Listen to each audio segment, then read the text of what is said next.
कांग्रेस नेता नरेंद्र जिचकर और नरू भाऊ इस वक्त आर पार के मूड में हैं। कांग्रेस के कद्दावर नेता का कहना है कि पार्टी को उन पर भरोसा करना चाहिए और नागपुर पश्चिम से उन्हें टिकट देना चाहिए। यही नहीं, उन्होंने बिना नाम लिए कहा कि उनके बढ़ते कद के कारण उन्हीं की पार्टी के नेता उन पर हमले करवा रहे हैं। बता दें कि हाल ही में कांग्रेस से निष्कासित नेता नरेंद्र जिचकर और दीपक वानखेड़े के बीच माइक को लेकर विवाद हो गया।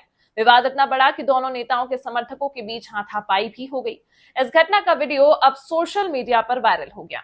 नवरात्रि के मौके पर नरेंद्र जिचकर और दीपक वानखेड़े पश्चिम नागपुर के सुरेंद्रगढ़ परिसर में कार्यक्रम में पहुंचे थे। दोनों नेता मंच पर उपस्थित थे। कार्यक्रम में नरेंद्र जिचकर ने अपने द्वारा किए कामों को लेकर बोलना शुरू किया। जिचकर थोड़ा ही बोले थे कि दीपक वानखेड़े ने यह राजनीतिक कार्यक्रम नहीं, ऐसा बोलते हुए जिचकर से माइक छीनने का प्रयास किया, जबकि नरेंद्र जिचकर की तरफ से कुछ भिन्न ही बोला गया था, ऐसा उन्होंने कहा। वहीं बता दें, नागपुर पश्चिम में नरू भाव की जन आशीर्वाद यात्रा को बड़ा समर्थन मिला है, जिसकी वजह से भी वे कांग्रेस नेताओं के निशाने पर आ गए हैं। जिचकर से हमने बातचीत की, उन्होंने क्या कुछ कहा आप जरूर देखें।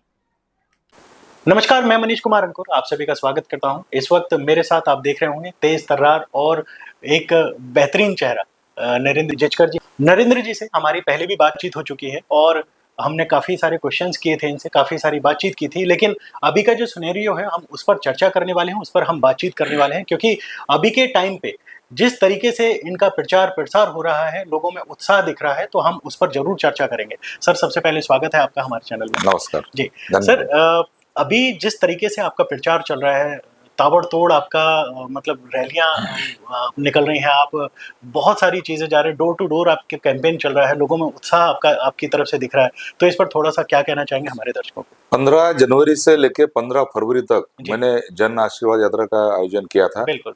और एक मैं पहला ऐसा इच्छुक उम्मीदवार हूँ जो लोगों के घर घर में जाके उनसे आशीर्वाद ले रहा हूँ, और आशीर्वाद लेने के साथ साथ उनकी जो समस्या सुन के वो समस्या मैं सुलझा भी रहा हूँ। इसके चलते बहुत अच्छा प्रतिसाद मुझे मिल रहा है। खास करके अभी फेज 2 में जब मैंने 22 सितंबर से मेरी जो जन आशीर्वाद यात्रा मैंने सेकंड फेज शुरू किया, तो एक हजारों का सैलाब उसमें उमड़ पड़ा। मुझे मिल रहा जो प्रतिसाद है, मुझे मिल रहा जो जन समर्थन है, उसके चलते मैंने भी सोचा है कि अभी मैं आने वाले कुछ दिनों में अपनी पार्टी भारतीय राष्ट्रीय कांग्रेस, जिन्होंने उनके हमारे कुछ नेताओं ने मुझे राजकीय षड्यंत्र के तहत भले ही मेरे को पार्टी से बाहर निकाला, पर मेरे काम पे और मेरे दिल्ली के नेताओं पे मुझे पूर्ण विश्वास है कि मुझे मेरे जैसे पढ़े लिखे नए चेहरे का विचार होगा। बिल्कुल। एक और बहुत बड़ी बात यह है कि जो आपका प्रचार प्रसार चल रहा है वो कहीं दूसरी तरफ भी असर डाल रहा है। दूसरी तरफ का असर का मतलब है कि आपकी जो पार्टी है कांग्रेस, तो उन्हीं के जो एमएलए हैं विकास ठाकरे जी अपने क्षेत्र में नहीं जा पा रहे, जबकि अभी इलेक्शन का माहौल है, तारीखों का ऐलान हो चुका है इलेक्शन कमीशन की तरफ से। उस सबके बावजूद भी विकास ठाकरे बहुत ज्यादा अपने एरिया में नहीं दिख रहे हैं, तो इसका कारण आप तो नहीं है? नहीं, मुझे ऐसा लगता है कि विकास भाऊ ठाकरे ये जो क्षेत्र से प्रतिनिधित्व कर रहे हैं, आज उन्होंने 2024 की लोकसभा लड़ने के बाद और खास करके अपने ही क्षेत्र में 7,000 से पीछे रहने के बाद मुझे नहीं लगता कि वो चुनाव लड़ेंगे। और आज वैसे भी वो कांग्रेस पार्टी के एक नेता है। आज उन्होंने पश्चिम नागपुर में मेरे जैसे नए चेहरे को यहाँ पे विधानसभा लड़ा के आने वाली लोकसभा अपने लिए सुरक्षित रखना चाहिए। मतलब आपका कहने का मतलब कि वो आपको विधानसभा लड़ाए? बिल्कुल लड़ाना चाहिए। आज डिजिटल मेंबरशिप का जब ऐलान हुआ तो मेरे जैसे तब मैं सचिव था महाराष्ट्र प्रदेश कांग्रेस कमेटी का, 22,000 मैंने डिजिटल मेंबर मैंने किया, यानी 22,000 परिवार मैं कांग्रेस से जोड़ा। और मेरा जो कार्य क्षेत्र है वो पश्चिम नागपुर है। 90% जो परिवार मैंने पश्चिम नागपुर से जोड़ा। बहुजन विचार मंच के माध्यम से पिछले 6-7 साल से कांग्रेस के विचार जो लोगों तक पहुंचा रहा हूँ। शिवशाही महोत्सव के माध्यम से, संविधान जागर जैसे कार्यक्रम के माध्यम से, राजीव गांधी महात्मा गांधी के जयंती के माध्यम से जो मैं कांग्रेस के विचार घर घर में पहुंचा रहा हूँ। मेरे 2002 से जो मैंने हेल्थ कैंप किया, 560 के ऊपर मैंने हेल्थ कैंप किया, 70,000 के ऊपर मैंने गरीब जो अपने पेशेंट है उनको चश्मे मैंने वितरित किया। हम्म। 12,000 से ऊपर मोतियाबिंद का ऑपरेशन किया और ये सब मैं निःशुल्क करते आ रहा हूँ। और आज के तारीख में पश्चिम नागपुर में जो बेरोजगारी का जो एक बहुत बड़ा एक चैलेंज है, हमारे यहाँ के जो युवा पढ़ लिख के उनको रोजगार नहीं है। आज मैंने अभी तक 900 से 1000 लोगों को मैंने रोजगार दिया। तो कहने का मतलब ऐसा है कि पद पे नहीं रहने के बाद भी मैं जब इतने काम कर सकता हूँ तो मुझे उम्मीद है कि कांग्रेस पार्टी मेरे जैसे पढ़े लिखे और नए चेहरे का विचार करेंगी और हमारे आदरणीय आमदार मुझे समर्थन करेंगे। चलिए, बहुत अच्छी बात आपने कही है। लेकिन फिर से मैं विकास ठाकरे जी के ऊपर आ जाता हूँ। देखिए, आप दोनों का कुछ बीच में क्लैशेस भी हुए और वो जाहिर सी बात है उनको लेके। तो आपको क्या लगता है कि मतलब वो आपकी मदद करेंगे या आप उनकी मदद करेंगे? तो ऐसा तो नहीं संभव है। नहीं, देखो ऐसा है, मेरे पे एक साल में 3 बार अटैक हुआ है। बिल्कुल। महाकाल रोड में मेरे पे एक अटैक हुआ। 15 जनवरी से लेकर 15 फरवरी तक मेरे जन आशीर्वाद यात्रा में गिट्टी खदान में मेरे पे अटैक हुआ। अभी हाल ही में आपने देखा सुरेंद्रगढ़ में एक भुवनेश्वरी माता मंदिर के एक जागरण में, वहां पे भी मुझ पर हमला किया गया। तो कहने का ऐसा मतलब है कि आज जो हिसाब से जो भी मेरे राजकीय विरोधक है, वो उनको ऐसा कहीं ना कहीं ऐसा लग रहा है कि अपनी जमीन अभी खिसक गई है। हाँ, नहीं तो और कहीं ना कहीं डर ये लग रहा है कि आदमी तो इसको कितना भी हमने रोकने की कोशिश की, ये रुक नहीं रहे। तो ये जो है आज मैं बहुत जल्द नॉमिनेशन में भरने वाला हूँ। उसके बाद मेरा फिर से मेरे दौरे शुरू होने वाले। आज भी मेरे दौरे शुरू है, पर आज जो कोड ऑफ कंडक्ट के जो नियम के अंतर्गत मेरा मिलना जुलना जो भी छोटी मीटिंग्स है वो मेरी तो चली रहे। लोग मेरे से मिल रहे, लोग मुझे समर्थन दे रहे। और मेरा बूथ मैनेजमेंट जो है एक पार्टी का जैसा बूथ मैनेजमेंट रहता, उससे अच्छा मेरा बूथ मैनेजमेंट है। तो आज मैं परिपूर्ण हूँ, मैं पूरी तरह से तैयार हूँ और मुझे आज भी विश्वास है मेरा नाम भारतीय राष्ट्रीय कांग्रेस की तरफ से एक इस पे जरूर विचार होगा। चलिए, ये तो खैर विचार होना भी चाहिए, क्योंकि आप जिस तरीके से काम कर रहे हैं तो पार्टी को वो देखना भी चाहिए कि आपके जो कार्य हैं और इसके अलावा जो आपको एक जन समर्थन जो मिलता है वो पार्टी को जरूर ध्यान में रखना चाहिए। खैर, वो तो पार्टी का और आपका मैटर है, लेकिन फिर भी मैं एक जरूर सवाल आपसे पूछूंगा। इसका जवाब देना नहीं देना वो आपके जिम्मे है। अगर सपोज करिए आपको टिकट नहीं मिलता है या पार्टी आप पे भरोसा नहीं दिखाती, वैसे तो दिखाना चाहिए, नहीं दिखाती है या किसी दूसरे को चुनाव लड़ाती है, तो क्या ऐसे में आप अपक्ष लड़ेंगे या किसी दूसरे पार्टी से बैनर से चुनाव लड़ेंगे? देखिए, दूसरे पार्टी की तरफ से लड़ने का तो कोई सोच भी नहीं सकते, क्योंकि आज मुझे जो बाकी पार्टियां है उनकी तरफ से काफी मेरे पे मुझे पूछा जा रहा है। कुछ पार्टी मुझ पे दबाव भी डाल रही है। दबाव कहना शायद गलत होगा, आग्रह है उनका कि इन्होंने लड़ना चाहिए। रिक्वेस्ट कर रहे हैं कि आप दूसरा हाँ, यस एग्जैक्टली। दूसरा ऐसा है कि आज जब 2024 में जो लोकसभा के चुनाव हुए, विदर्भ में जितने भी हमारे कांग्रेस पार्टी के जो आमदार है, जैसे सुनील भाऊ केदार है, नानाभाऊ पटोले है, यशोमती ताई ठाकुर है, बळवंत वानखेड़े है, जितने भी हमारे विजय वडेट्टीवार है, हर एक के कॉन्स्टिट्यूंसी में जहां वो आमदार है वहां पे कांग्रेस आगे है। एक में वो पश्चिम नागपुर ऐसा एक कॉन्स्टिट्यूंसी है जिसमें खुद हमारे आमदार साहब जहाँ पे खुद उम्मीदवार है, वहां से डायरेक्ट फाइट में, यानी जहाँ पे ऐसी पार्टियां जहाँ पे खड़ी नहीं थी, जैसे जो कांग्रेस के विचार के, कांग्रेस के वोट एक डिवीजन कर पाती, तो ऐसे डायरेक्ट फाइट में हमारे माननीय आमदार 7000 से पीछे है। जो मेरे ख्याल से एक संदेश है लोगों का कि कहीं तो भी आपने रुक जाना चाहिए। और मेरे ख्याल से ये मैसेज तो हमारे हाईकमांड तक पहुंच ही गया होगा। अगर हाईकमांड तक वो मैसेज अगर पहुंच जाता है या पहुंच गया होगा, तो निश्चित मुझे मेरे हाईकमांड पे, मेरे कांग्रेस के नेता पे, और खास करके ये जो चुनाव है ये महाविकास आघाड़ी लड़ रही है। बिल्कुल। तो आज एक एक सीट का विचार होने वाला है, एक एक सीट मायने रखती है, तो हिसाब भी होने वाला है। तो ऐसा है कि ये सिर्फ कांग्रेस पार्टी का विषय नहीं है, ये महाविकास आघाड़ी का विषय है। और मुझे ऐसा लगता कि जब भी पश्चिम नागपुर के सीट का जब चर्चा होंगी, ये सब बातें सामने रखी जाएंगी या सामने आएगी, क्योंकि आजकल कांग्रेस पार्टी में भी सब लोग फीडबैक लेते हैं, बिल्कुल। सर्वे करते हैं। तो मुझे ऐसा लगता है कि मुझे भारतीय राष्ट्रीय कांग्रेस से मेरे को एक संधि मुझे मिलेंगी, एक अपॉर्चुनिटी मुझे मिलेंगी। और आप जो सवाल पूछ रहे कि वो अपक्ष लड़ने की मुझे नौबत नहीं आएगी। नहीं, अगर बाई चांस, फिर से मेरा वही सवाल आ जाता है, अगर बाई चांस ऐसी नौबत आए फिर क्या करेंगे ऐसे में? देखो ऐसा है, मैं फिर से अब रिपीट करूंगा, ऐसी नौबत आएंगी नहीं।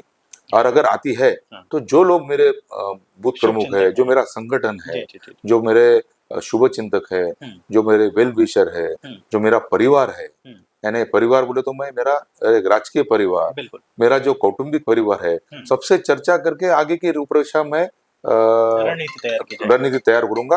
पर मैं आपको इतना कहना चाहूंगा कि मैं संघर्ष करने वाला आदमी हूँ। बिल्कुल। आज मेरे पे भरे मीटिंग में मेरा ह्यूमिलेशन हुआ, मेरे पे अटैक हुआ, और उसके बाद भी मैं संघर्ष किया। मुझे निष्कासित धोखे से किया, एक राजकीय षड्यंत्र के तौर पे निष्कासित किया। ये पूरा नागपुर जानता है, पूरा नागपुर क्या, पूरा महाराष्ट्र जानता है, क्योंकि अलग अलग जिले से मुझे वो टाइम जब फोन आए थे कि वो आपके साथ जो हो गया वो गलत हुआ। नहीं, वो फुटेज भी दिखा, वो फुटेज भी दिख रही है, उसमें मेरे पे अटैक हो रहा है। तो ऐसा है, मैं संघर्ष करने वाला आदमी हूँ। मैं छत्रपति शिवाजी महाराज को, डॉक्टर बाबा साहेब आम्बेडकर को मानने वाला आदमी हूँ, और मैं संघर्ष कर रहा हूँ और संघर्ष करूंगा। आज जन आशीर्वाद यात्रा जो मैंने निकाली, ये मेरे एक संघर्ष, मैं एक मेरे पे जो अन्याय हुआ है, मेरे पे जो आघात हुआ है, और आघात करने वाली मेरे ही लोग हैं, मेरे ही पार्टी के लोग हैं, जिनके साथ मैं काम करना चाहता हूँ। तो ऐसे इसमें मैं आगे जाऊंगा। बिल्कुल। जो जन आशीर्वाद यात्रा है वो खैर आपके लिए मील का पत्थर साबित हो रही है। जाहिर सी बात है कि लोगों का जो समर्थन है वो पूरी तरह से आपकी तरफ आ रहा है, क्योंकि आप इस यात्रा से घर घर तक गए, अपनी जो बात है वो लोगों तक पहुंचाने तक, वो घर घर तक पहुंचाने में आप सक्षम हुए हैं। अब खैर वोट में तब्दील हो पाता है नहीं हो पाता है ये तो वक्त बताएगा, लेकिन अभी तक का जो वो है वो आपकी तरफ। देखिए, ऐसे लोगों के लिए अगर हम काम करते हैं ना, बिल्कुल, तो वो वोटों में जरूर तब्दील होता है।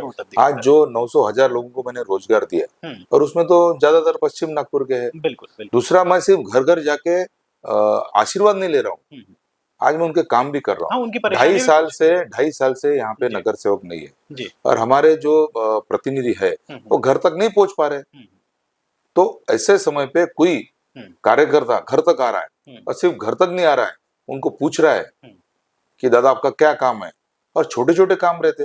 आज ये सब काम करने के लिए पद पे रहना कोई जरूरी नहीं है, आपको काम करने की तड़प चाहिए। आज मैं 20-22 साल से 2002 से मैं समाज में काम कर रहा हूँ, मैं लोगों में काम कर रहा हूँ, और मुझे पूरा विश्वास है कि ये सब जो है, मेरा जो 20-22 साल का मेरा जी समाज सेवा है, जो मेरी मेहनत है, ये 100% वोटों में ट्रांसफर होगी।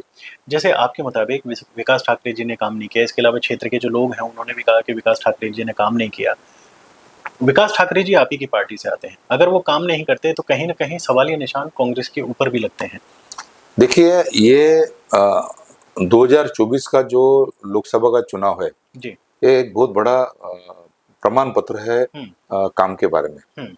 तो कोई बोलेगा काम नहीं किया, कोई बोलेगा नहीं बहु ने काम किया, पर 24 में जो प्रतिनिधि जो 5 साल से जो क्षेत्र का प्रतिनिधित्व कर रहा है, वो प्रतिनिधि भले ही गडकरी साहब के खिलाफ 5 लाख से भी हारा रहता तो शायद कोई बात नहीं थी, पर जहां वो काम कर रहा है, जहां का वो प्रतिनिधि है, वहां कम से कम 5,000 से वो आगे रहना चाहिए था। खास करके ऐसे चुनाव में जहां डायरेक्ट फाइट हुई है, मतलब विभाजन नहीं हुआ है, तो ऐसे इसमें 7,000 में पीछे रहना, माननीय आमदार हमारे, उन्होंने भी अपना आत्मपरीक्षण करना चाहिए, और हमारी पार्टी निश्चित तौर पर इस पे सोच होगी, ऐसा मुझे पूरा विश्वास है। चलिए, ये तो खैर आपकी वो चीज़ें हैं, आपकी पार्टी का अंदर का मैटर है।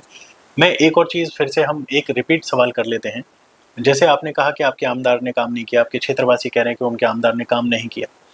अभी आप अपने चुनाव क्षेत्र में जा रहे हैं, अगर आप चुन के आते हैं तो क्या ऐसी चीज़ें हैं जो आप करना चाहेंगे, अपने क्षेत्र में बदलाव करना चाहेंगे? ऐसी क्या चीज़ें हैं जो युवा आपकी तरफ आकर्षित होंगे और आगे भी आपको जिताते रहेंगे, आगे भी खड़ा करेंगे? देखिए, आज जो हमारे जो विधानसभा क्षेत्र के जो प्रतिनिधि काम कर रहे हैं, रोड के, डामर कारपेटिंग के, नाली के, समझ गए ना, ये जो काम है, ये काम कोई भी करना चाहिए, किसी ने भी करना चाहिए, वो भी कर रहे होंगे। मैं भी पद पे जब आऊंगा तो मैं भी ये काम करूंगा। और मेरे ख्याल से आमदार क्या नगर सेवक भी करते, पर सही मायने में आमदार का जो काम है उसके क्षेत्र में खास करके जो युवा है उनकी बेरोजगारी कैसे कम कर सकते हैं उसके लिए प्रयत्नशील रहना मेरा भी चाहिए। यही आज मेरा भी यही 24 सवाल सितंबर को मैंने जो एक जॉब फेयर किया, बिल्कुल 517 युवाओं को मैंने एक दिन में रोजगार दिया। बिल्कुल पर आने वाले 2 साल में ऐसे जॉब फेयर करके मैं 5000, मैं 5 साल भी नहीं बोल रहा, मैं 2 साल में ऐसे जॉब फेयर लगा के, रोजगार मेला लगा के कम से कम 5000 लोगों को रोजगार देने का मानस है। दूसरा, आज केटी नगर जैसा एक हॉस्पिटल नागपुर म्युनिसिपल कॉर्पोरेशन का वो बंद पड़ा है। क्यों नहीं वहाँ डागा मैटरनिटी होम जैसा एक कॉर्पोरेशन की तरफ से एक सेंटर शुरू कर सकते हैं, जिसके तहत वहाँ के क्षेत्र की जो महिला है उनकी डिलीवरी वहाँ पे निःशुल्क हो सकती है। आज अलग अलग जो प्रभाग है वो पश्चिम नागपुर में प्रभाग में क्यों मोहल्ला क्लिनिक हम लोग शुरू नहीं कर सकते? तो आज आमदार पद का जो एक काम है वह क्यों नहीं आप गोरेवाड़ा जो इंटरनेशनल लेवल का उसको जू आप बना सकते, भले वो सेंट्रल गवर्नमेंट के जुरिडिक्शन में है, पर आमदार जो है अगर उसने ठहराया तो आज वो सेंट्रल गवर्नमेंट से बात करके वहां पे एक अच्छा इंटरनेशनल जू कर सकते, जो अभी फिलहाल नाम के लिए। आज आपको मैं बताता हूँ, आज कहीं पे भी गटर चोकअप हो गया तो वो सक्शन मशीन भेज के उसको साफ करते, ये तो नगर सेवक भी करता। आज सही मामले में ड्रेनेज सिस्टम बदलने की गरज है, क्योंकि आज पहले देखिए 5000 फुट का प्लॉट था, 5000 लोग रहते थे, आज वहीं पे टावर बना है, 50 लोग रहते हैं, ड्रेनेज सिस्टम वो है। आप कब तक वो सक्शन मशीन भेज के आप उसको क्लीन करें? वो करना चाहिए, पर सही मामले में ड्रेनेज सिस्टम, पश्चिम नागपुर के ड्रेनेज सिस्टम पे काम करना बहुत ज्यादा जरूरी है। और आज बोरगांव से लेके जो पूरा जो नाला है वो नाले को आपने साफ करके उसका उसमें रिटेनिंग वॉल आपने करके तैयार करके उसको आप जब बारिश में पानी जो लोगों के घर में घुस रहा है वहां पे रिटेनिंग वॉल नहीं रहने के कारण उसके कारण लोगों के घर में पानी जा रहा है, उसके कारण बीमारियां फैल रही है। तो ये भी एक बहुत बड़ा काम है। दूसरा, सुरेंद्रगढ़ में जहाँ पे जो लोग रहते अभी भी वहां पे लैंडस्लाइडिंग होके लोगों की वहां पे लोग जख्मी हो रहे हैं, उनका घर टूट रहा है, फूट रहा है। तो ये काम तो आमदार ने करना चाहिए जो लोगों को भी अपेक्षित है। आज गटर नाले जो है और गट्टू लगाना ये कोई अपन ये तो नगर सेवक भी करते हैं। आप एक बात ख्याल में रखिए, आमदार के क्षेत्र में बहुत ऐसे काम है जो लोगों के लिए हम कर सकते हैं, वो क्षेत्र का विकास सही मायने में हम कर सकते हैं। इंटरनेशनल जू अगर वहाँ पे अच्छे स्टैंडर्ड का गोरेवाड़ा को हो गया, वहाँ के क्षेत्र के लोगों की वहाँ पे रोजगार मिलेगा, स्वयं रोजगार। 8 से 10,000 लड़के रोजगार और स्वयं रोजगार के माध्यम से वहाँ पे सेटल हो सकते हैं। किसी की चाय की टपरी लग सकती है, किसी का रेस्टोरेंट चल सकता है, किसी का होटल चल सकता है, किसी की टैक्सी चल सकती है। तो कहने का मतलब आज आमदार जो है, जो हिसाब से उन्होंने काम करना चाहिए वो हिसाब से शायद काम हुआ नहीं, इसलिए अपने क्षेत्र में 7 से पीछे है। और ये मेरा एक मेरे पार्टी से मेरी विनती है कि आप जब लोकसभा में आपने नए फेसेस दिए, डॉक्टर प्रशांत पडोले, ये कोई कांग्रेस का आदमी था, कार्यकर्ता था, 10 साल पहले शिवसेना में था, 3000 वोट मिले थे। हमारे नानाभाऊ पटोले ने उनको लोकसभा की टिकट दिया, पढ़ा लिखा एक नौजवान वहां से चुन के आ गया, श्याम कुमार बर्वे, ये न्यू फेस है। प्रतिभाताई धानोरकर, ये न्यू फेस है। अमर काळे जो राष्ट्रवादी ने लड़ाया वो लोकसभा में न्यू फेस है।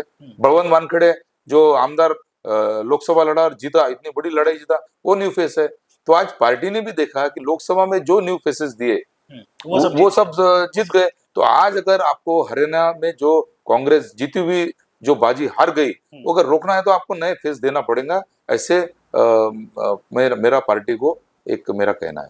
चलिए,